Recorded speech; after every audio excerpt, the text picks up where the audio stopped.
Today, we are going to do a brief walkthrough of how to set up your payroll account with OnPay.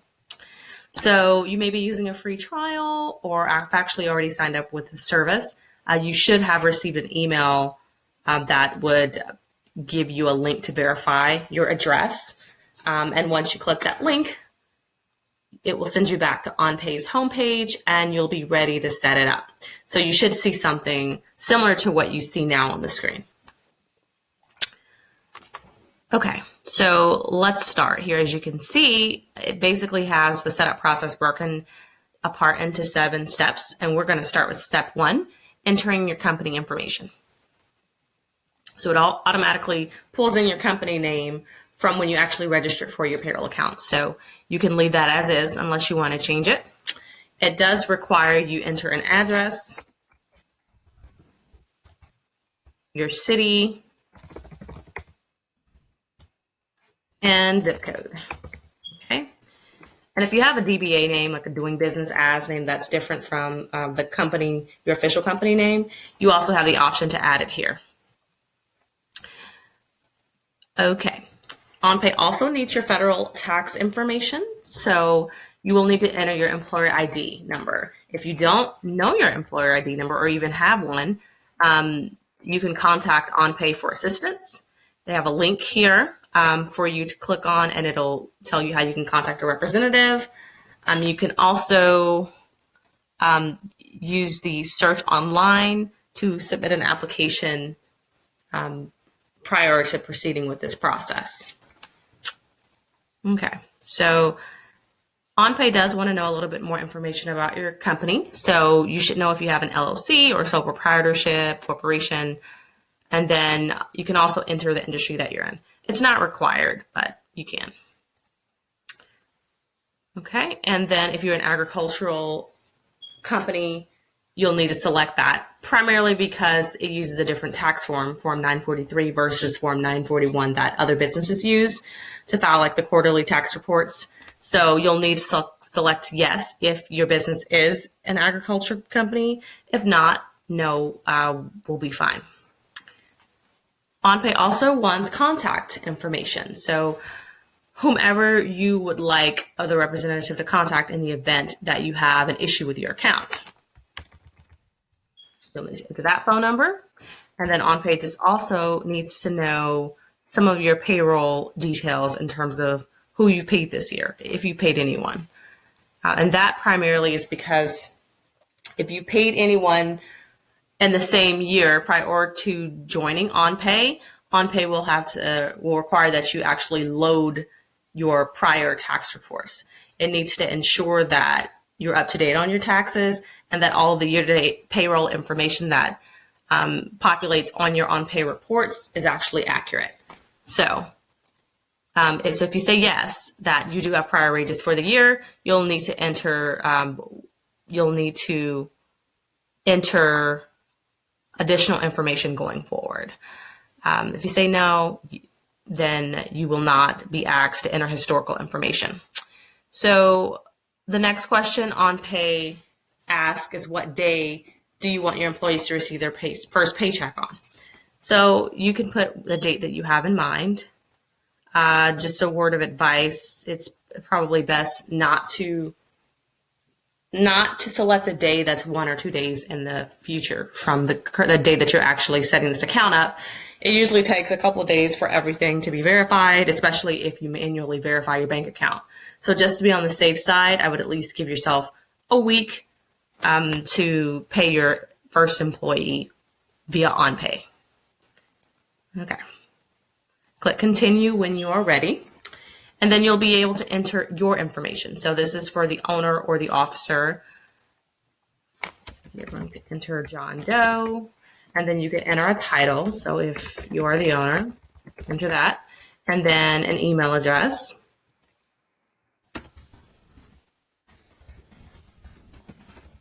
And a phone number. Okay. It also requests your social security number. It doesn't verify it though, so even if you enter the incorrect one, it does not recognize that. You'll need to also enter your birth date,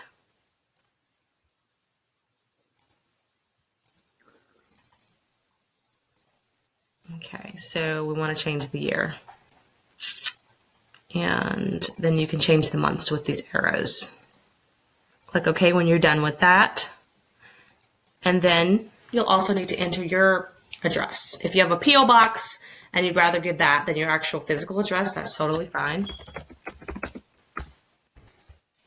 You'll still need to enter a city and a state and a zip code. Okay, click Save when you're done. If you did not complete all the required fields, OnPay will let you know by giving you a notification in red at the bottom left-hand corner. So all the required fields have a star beside them. Okay, so like the first name, last name, title, email address, phone number, social, birthday, address, city, state, and zip.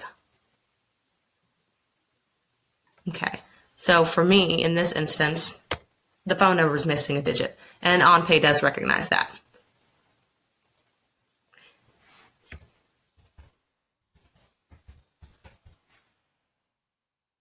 Okay. Now, if you have another officer who actually does business on behalf of the company, or that you want to have access to the payroll information, you can add them now. You can actually add as many as you want. If you have entered, if you're done entering the information that OnPay needs regarding the owner and officers, then you can click Continue. Okay, so now we're on the reporting agent authorization screen. This basically is just going to give OnPay the authority to file and pay your payroll taxes, because it will be withholding the funds from your employee paychecks and depositing it with the IRS and other tax entities. So it needs permission to do that.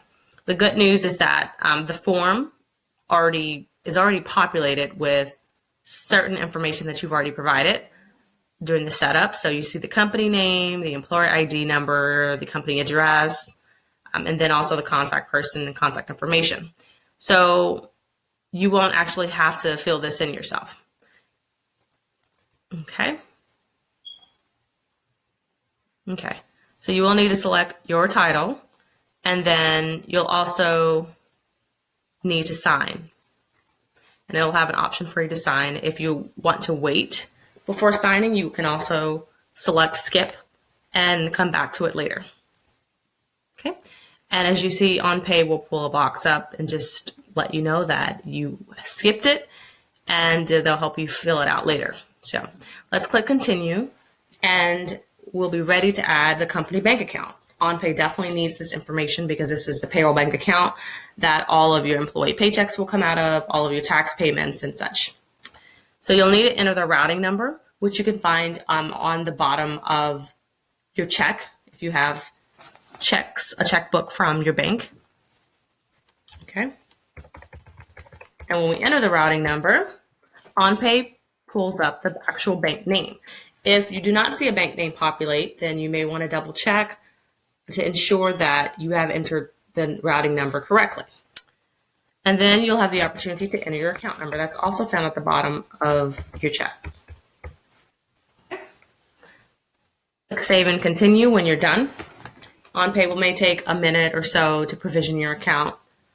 So once it does that, it is locking everything in, and it'll save all of your information to this particular payroll account.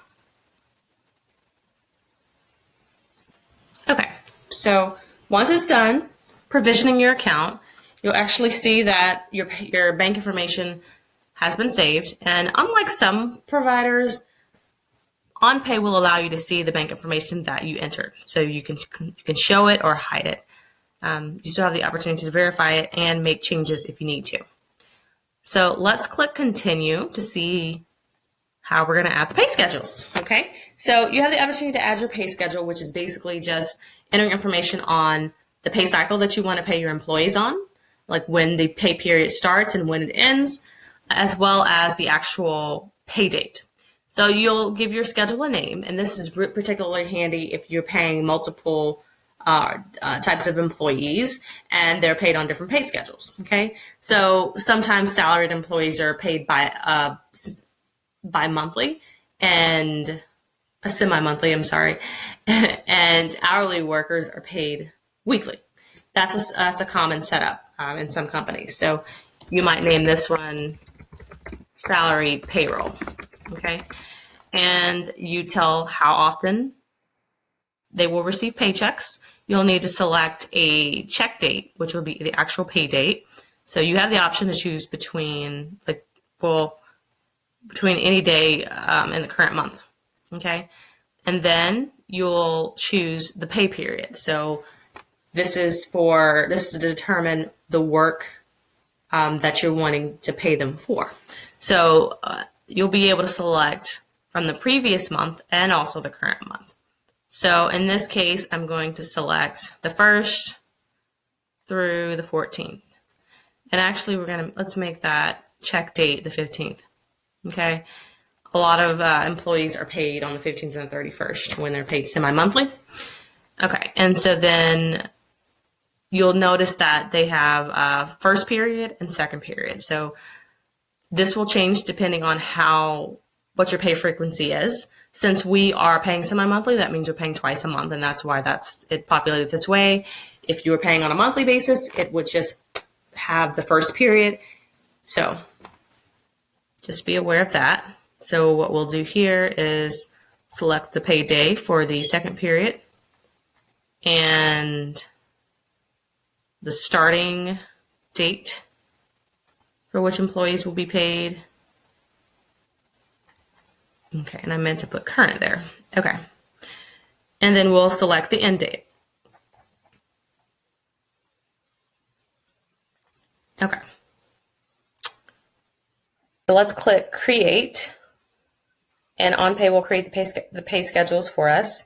So you'll see calendar, dates, and it basically will tell you when you need to run payroll so that you can be paid on that date.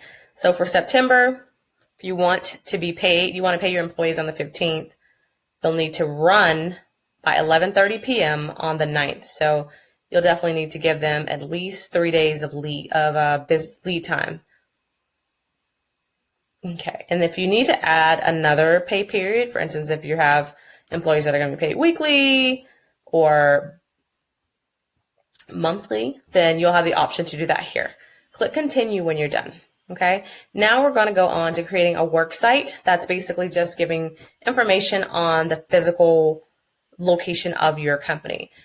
So you'll name it main office. If you have a Dallas office, you might want to just call it Dallas office. So you'll need to enter the address. And note, this might be the same address that you entered for your company when you initially begin the setup process. If that's the case, that's fine. Okay. Okay, and you still can click Create, and it will create a work site for you. If you have multiple work offices that you need to enter, you will have the option to do that. When you're done entering your work sites, click Continue, and you'll be ready to verify your bank account. Okay, so OnPay uses a system called Plaid to verify your bank account. And what we'll do is click Continue so you can see just get a gist of what you'll need to do. So you'll need to select your bank. You can just start entering it, and OnPay will populate it. Let's select Regions Bank. And as you see, it'll pull up the online banking site, so where you'll need to enter your username or online ID and your password. Once you officially log in and select the account that you're wanting to use for payroll, OnPay will link your account to this payroll to the payroll system, and it will be verified. Everyone doesn't use online banking. And in that instance, there's a manual option that you can use later, where OnPay will just make a couple of deposits to your bank account that may take a day or two to show, and you'll just enter those. You'll come back into the system and enter those to verify your account. That process takes a little bit longer. Logging in through your online banking site is secure, and it can be done within a few minutes versus 2 to 3 days with the manual process. So what we'll do here is we're going to close the guide and continue, And we've really entered all of the company information that is necessary for payroll. The next piece is to add your employees. And so as you see, we've been taken to the dashboard screen where you really will see like your reports and filings, HR, lots of room for lots of information here that you'll need as you start your establishing your payroll process. So what we're going to do is we're going to go to payroll we're going to go to workers, sorry, and we're going to go to employees. Okay, so as you see, if you had employees added already, you'd see them here in a list. But since we have not added anyone, that's something we need to do. So if you go over to the right and you see a plus sign and then hire worker, you'll select that, and then you'll be ready to build your team. So add an employee is an option. Also, if you have contractors that you work with, you can also follow a very similar process, adding an employee to get them into your system as well. So let's click add an employee, and we're going to enter basic information about our employee, their name, and it's the legal name that shows on their tax forms. You should have a W-4 form from them to be able to, so you have something to follow when you're entering this information. If you want to enter their supervisor name and then their email address, you can. It's definitely optional. There's no star beside these. The email address is important if you want to invite your employee to fill out their personal information so that you don't have to. But obviously, you still have the option to do that. Okay, so if you're not going to do that, then you'll need to enter their social security number. Okay, and then you'll need to enter their birth date as well. Just click the current year that's showing to see the other options you have. Okay, and then you'll be able to select the actual date. Click OK, and then we are going to add the employee's address. And again, as you see here, when you start adding in the address, OnPay actually has a list of options that come up that you can choose from. So if the employee's address actually shows, you can click it, and the state and city and the zip code will automatically populate, so you don't have to enter those. There's an option for work, cell, and home phone, and then you'll need to provide the gender. Okay, so job details will be just entering the hire date and the work site. So remember when we added the work site a few minutes ago, if you had multiple work sites, then you choose the one that they actually will be working at. And if they're working at multiple work sites, then I would just choose the one that they're going to be at most.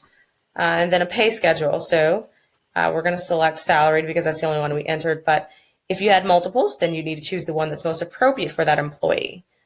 The location is just default. We didn't enter multiple locations, but if you did, you would have other options there to choose from. You can enter the department. We're just going to select default. Position, you can enter position, and we have not added any positions, but you can actually enter your own salesman, and then we're going to enter a title. Okay. Okay. So, and then you'll want to specify whether the position is salary or hourly. Okay. And how much that employee is getting paid. So in this case, we select the salary. We're going to say $50,000, and then we can decide, we can choose year or pay period. So for salaried employees, it's just easier to provide their annual pay. Click continue when you're done. Okay, and then we are going to be entering employee tax withholding information. So this is what you'll really get. You'll need to use their W-4 form to populate because you won't otherwise have access to this information. So this will determine like their marital status, and then if they have 2 jobs or more or less, any amounts that need to be withheld for the dependents. And just something to note is that the W-4 form changed in 2020, so the format is different. If this employee has been with you for since before 2020, you may only have a prior year W-4 form on file. In that case, you'll need to indicate to OnPay that you need to use the legacy W-4 form. So it'll basically just populate the fields that actually apply to that form, so that you don't have any issues when you're trying to use the W-4 form to enter their tax withholding information. Some states actually have state withholding forms.